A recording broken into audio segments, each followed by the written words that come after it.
இப்படி ஒரு பழிச்சொல்லுக்கு ஆளாக வேண்டுமா திருமா? ஸ்டாலினுக்கு நோ சொல்ல வைத்த வைகோ.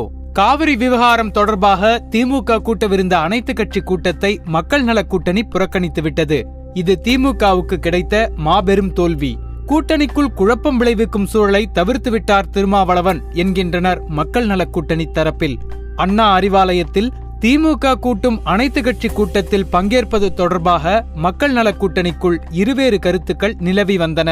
இந்த கூட்டத்தை மக்கள் நல கூட்டணி புறக்கணிக்கும் என்று அறிவித்தார் மதிமுக பொதுச் செயலாளர் வைகோ. ஆனால் திருமாவளவனோ பொது பிரச்சனை என்ற அடிப்படையில் கூட்டத்தை புறக்கணிக்க விரும்பவில்லை.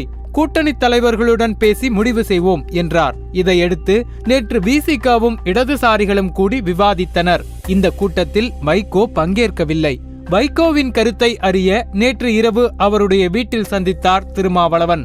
இந்த சந்திப்பில் பேசிய வைகோ, விவசாய சங்கங்கள் ஒன்று திரட்டிய அனைத்து கட்சி கூட்டத்தில் பங்கேற்றோம். அதன் பிறகு ரயில் மறியல் போராட்டம் என தீவிரமான எதிர்ப்பை பதிவு செய்தோம். காவிரி விவகாரம் வெடிக்கும் பொழுது அமைதியாக இருந்துவிட்டு இப்பொழுது அனைத்து கட்சி கூட்டத்தை கூட்டுகிறார்கள் என்றால் என்ன காரணம்? 3 தொகுதிகளுக்கான இடைத்தேர்தலில் அனைத்து கட்சிகளும் திமுக பக்கம் இருக்கின்றன என்பதை போன்ற தோற்றத்தை காட்டும் முயற்சியில் திமுக இறங்கிவிட்டது. எனவே அவர்கள் கூட்டும் கூட்டத்தில் விசிக பங்கேற்றால் கூட்டணி உடைந்துவிட்டது என்ற தோற்றத்தை வெளியில் பரப்புவார்கள். திமுகவின் சதிச் செயலுக்கு நாம் இணங்கிச் சென்று விட வேண்டாம். கூட்டணி உடைப்பிற்கு விசிக காரணம் என்ற பழிச்சொல்லுக்கு நீங்கள் ஆளாகிவிட வேண்டாம் என வேண்டுகோள் வைத்தார். வைகோ கருத்தில் திருமாவளவனும் உடன்பட்டார் என்கின்றனர் மக்கள் நல கூட்டணி தரப்பில். விடுதலை சிறுத்தைகள் கட்சியின் நிர்வாகி ஒருவரிடம் பேசினோம். திமுக கூட்டும் கூட்டத்தில் பங்கேற்க இயலாததற்கு பல காரணங்கள் இருக்கின்றன.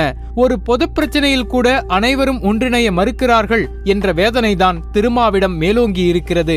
காவிரி விவகாரத்தை பொது பிரச்சனையாக கவனித்தாலும் அனைத்து கட்சிகளும் அரசியல் கணக்குகளுடன் தான் அணுகுகிறார்கள். வைகோவும் இடதுசாரிகளும் தன்னிச்சையாகவே தங்கள் முடிவுகளை அறிவிக்கிறார்கள். ஆனால் எங்கள் கட்சிக்குள் விவாதம் நடத்துவதற்கு கூட அவகாசம் கிடைப்பதில்லை. டெல்லியில் ஜனாதிபதியை சந்தித்துவிட்டு வந்த பிறகு மக்கள் நல கூட்டணி தலைவர்கள் கூடி பேசினார்கள். அதில் 2 பிரச்சனைகள் குறித்து விவாதிக்கப்பட்டது. இடைத்தேர்தலில் பங்கேற்பது குறித்தும் திமுக கூட்டும் அனைத்து கட்சி கூட்டத்தில் கலந்து கொள்ளலாமா என்பது பற்றியும் ஆலோசித்தனர். இதில் இடைத்தேர்தலில் பங்கேற்க வேண்டும் என சிபிஎம் முடிவெடுத்தது.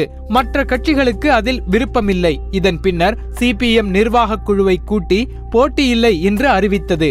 திமுக கூட்ட உள்ள அனைத்து கட்சி கூட்டத்தில் பங்கேற்க வேண்டும் என விசிக முடிவு செய்தது. மற்றவர்களுக்கு அதில் விருப்பமில்லை. இதை பற்றி எங்கள் கட்சியில் கூடி விவாதம் நடத்துவதற்கு கூட அவகாசம் அளிக்கப்படவில்லை. இதை நாங்கள் பெரிதாக எடுத்துக்கொள்ளவில்லை. திமுகவின் அனைத்து கட்சி கூட்டத்தை பாமகவும் தேமுதிகவும் புறக்கணித்துள்ளன. திமுகவுடன் தோழமையில் உள்ள கட்சிகள் மட்டுமே பங்கேற்கின்றன.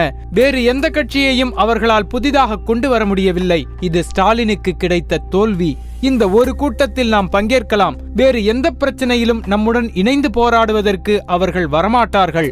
ஸ்டாலின் தலைமையில் நம்பகத்தன்மையை எதிர்பார்க்க முடியுமா? அவர் ஒரு நல்ல பார்ட்னராக இருக்க மாட்டார் என்பதுதான் மைய விவாதமாக இருந்தது. எனவேதான் திமுக ஒருங்கிணைக்கும் அனைத்து கட்சி கூட்டத்தில் கலந்து கொள்வது கட்சி தொண்டர்களிடையே தேவையற்ற குழப்பங்களை உருவாக்கும் என ஸ்டாலினுக்கு கடிதம் எழுதினார் திருமா என்று விவரித்து முடித்தார். மக்கள் நல கூட்டணியின் பெரும்பான்மை கருத்தின் அடிப்படையில் கூட்டத்தை புறக்கணிப்பதாக விசிக அறிக்கை வெளியிட்டாலும் நாகரிக அரசியலுக்கு கிடைத்த தோல்வியாகத்தான் திருமா கருதுகிறார் என்கின்றனர் விடுதலை சிறுத்தைகள் கட்சி தொண்டர்கள்.